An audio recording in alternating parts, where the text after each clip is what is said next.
Hello, and welcome to Historical Humans Reads, where we take primary sources and bring them to your screen.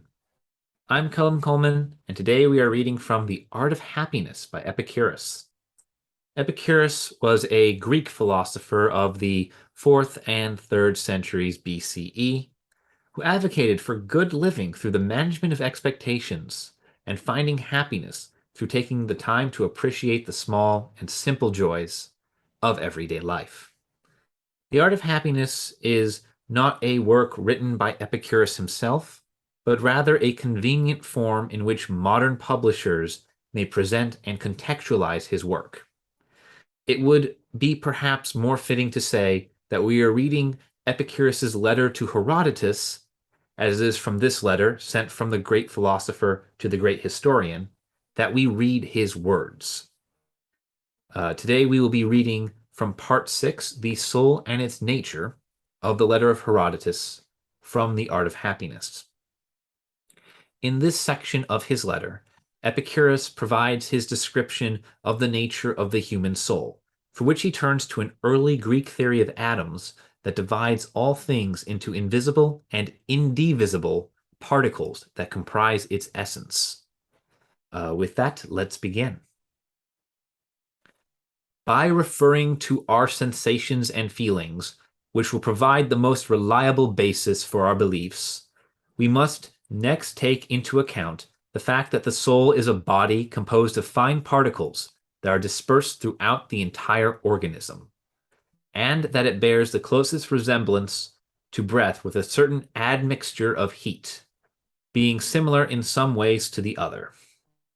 There is also a third component that shows an even greater difference in fineness of structure than the other two, and is for this reason more adapted to the rest of the organism.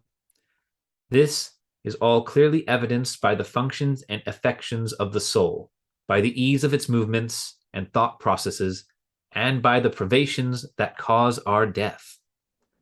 In addition, you must bear in mind that the soul plays the most important role in causing sensation, but would never have achieved sensation unless it were somehow incorporated in the rest of the organism. The latter, in turn, after providing the soul with this ground for sensation, has itself come to participate in the same function, thanks to the soul, but not in all functions that the soul has. Hence, when death releases the soul, the body does not have sensation, because it never possessed this capacity in and of itself, but made it possible for another entity, generated at the same time as itself, to have sensation.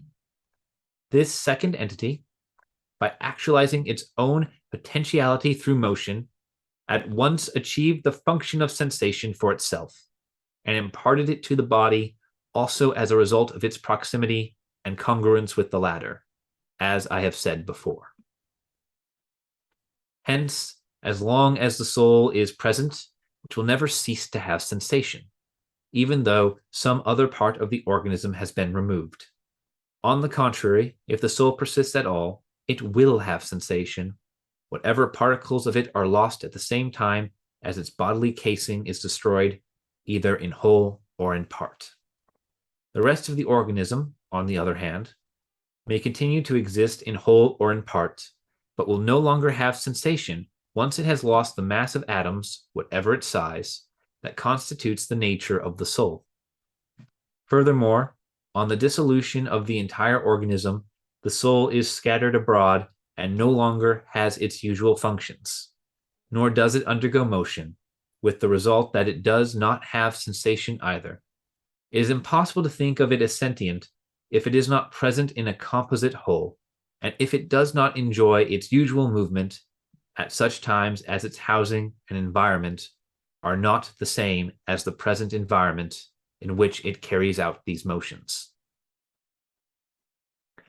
In addition, we should note that in the ordinary usage of the term incorporeal is used of something that can be thought of as a thing itself, and that it is impossible to think of the incorporeal as a thing in itself except in the case of an empty space.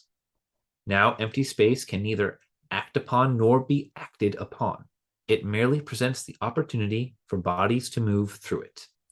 Hence, those who maintain that the soul is incorporeal are talking nonsense, because it would not be able to act upon or be acted upon if it were of such a nature. But in actuality, both these functions are clearly distinguishable in the case of the soul. Now, if one refers all these observations about the soul to empirical standards of feeling and sensation, and recalls what is said at the beginning of this letter, he will see that the outline is sufficiently comprehensive for him to elaborate the details with precision from what is said here. This has been an excerpt from The Art of Happiness on Historical Humans Reads. If you enjoyed this video and would like to hear more excerpts from original texts, please follow or subscribe to us on your platform of choice. If there is a work you would like to hear, be sure to like the video and leave a comment listing it out below. Thank you for listening.